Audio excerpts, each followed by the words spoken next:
I used to believe my wife, Emily, was the most honest and devoted person I had ever met. We had been married for nearly 10 years, and while our relationship had its ups and downs, I always thought we had built something real, something worth fighting for. But I was wrong.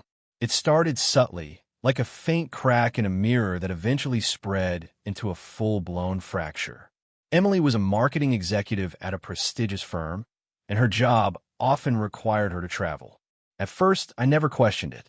The business world demanded long hours, late-night emails, and occasional trips to meet with high-end clients. I admired her dedication and supported her career without hesitation. Then, the changes started.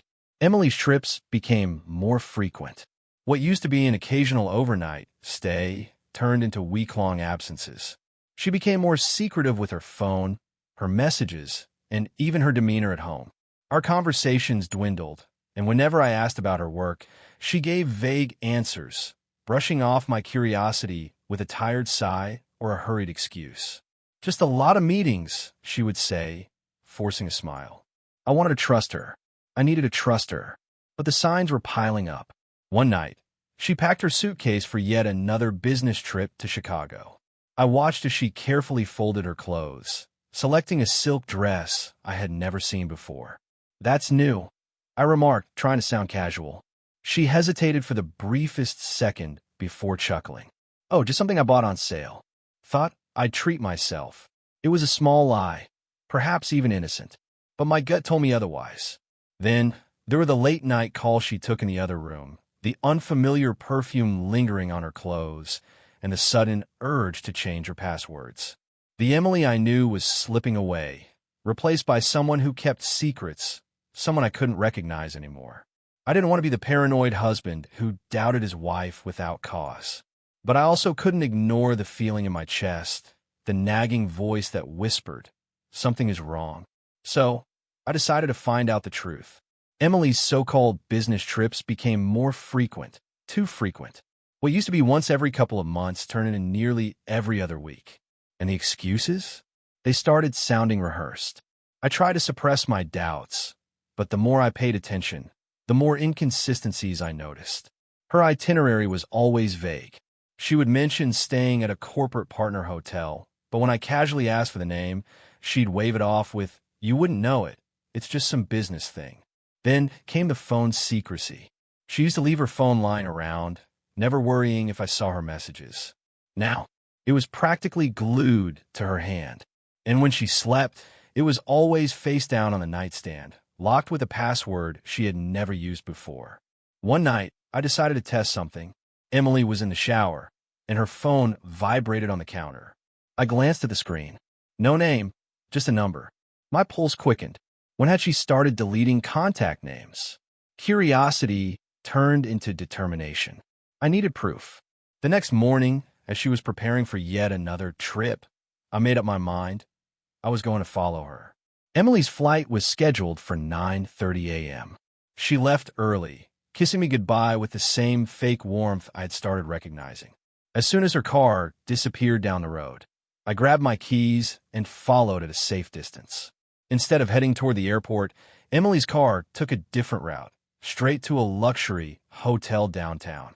My stomach twisted. There was no airport, no business trip. I parked across the street, watching as she stepped out of the car. She wasn't in business attire. No blazer, no professional look, just a sleek red dress, the kind you wear to impress. And then he appeared. A tall, well-dressed man walked up to her with familiarity. She smiled, a real, genuine smile, the kind I hadn't seen in years. My hands gripped the steering wheel as I watched her wrap her arms around him. They kissed. A surge of anger and betrayal shot through me. This was no business trip. This was an affair. I forced myself to remain calm. Storming in would accomplish nothing. I needed undeniable proof. Taking out my phone, I snapped photos from my car. The way she leaned into him, the way he held her waist, it was all I needed to confirm what I already knew. But I wasn't stopping there. I followed them into the hotel lobby, keeping my distance. They checked in together, laughing as they handed over their IDs. My wife, was booking a hotel room with another man right in front of me. I recorded everything. The check-in. The way he placed his hand on her lower back as they walked to the elevators. The moment the doors shut behind them. Emily had lied to me. Again and again. And now I had the truth. But I wasn't just going to confront her. No, I was going to expose her. I sat in my car, staring at the hotel entrance, my heart pounding like a war drum. The evidence was there, clear, undeniable. Emily wasn't on a business trip. She was in that hotel, wrapped up in someone else's arms, completely oblivious that her world was about to come crashing down. I wasn't going to make a scene. No yelling, no physical confrontation. That would give her the power to play the victim. Instead, I planned something far worse, cold, calculated exposure. I took a deep breath and called an old friend, Ryan, a private investigator I had met through work. He owed me a favor, and this was the perfect time to cash it in. I need you to pull security footage from the Grand Regent Hotel today. Ryan, sensing the urgency in my voice, agreed without hesitation. With his connections, getting the footage wouldn't be a problem. Next, I sent the photos and videos I had captured to my lawyer. I wasn't just going to expose Emily. I was preparing for the divorce battle she didn't even know was coming. Then came the final step, exposing her to everyone she had deceived. I waited until the next morning. I knew Emily would return home with the same tired excuse. The conference was exhausting, or meetings ran late. At 10 a.m., she walked through the door, setting her suitcase down like it had actually been used for business.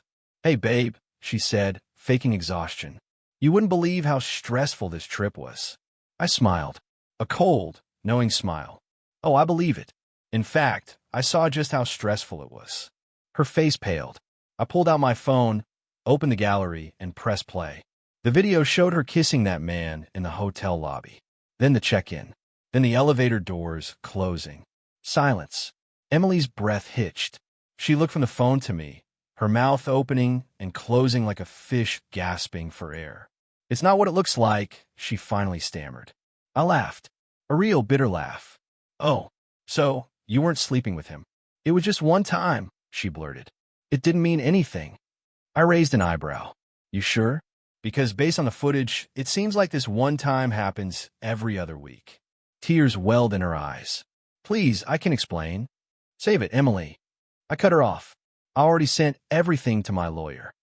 She collapsed onto the couch, her hands trembling. What do you mean?" I said, leaning in, "we're done. And by the time I'm finished, everyone will know exactly who you are." The next part of my plan was brutal, but necessary. That evening, I gathered her family, my family, and a few close friends for a dinner at our home. Emily was nervous, thinking I was going to pretend like nothing happened. Halfway through the dinner, I stood up and cleared my throat. "I want to take a moment to appreciate my wife," I said, looking right at her. "She's been working so hard on her business trips. So hard, in fact, that I thought I'd share some of the highlights." I connected my phone to the TV. The room fell into stunned silence as images of Emily and her affair partner filled the screen. Gasps. Murmurs. Emily's mother covered her mouth in shock. My father shook his head in disgust. "Emily? She looked like she wanted to disappear. This is what she's been doing on those trips," I said.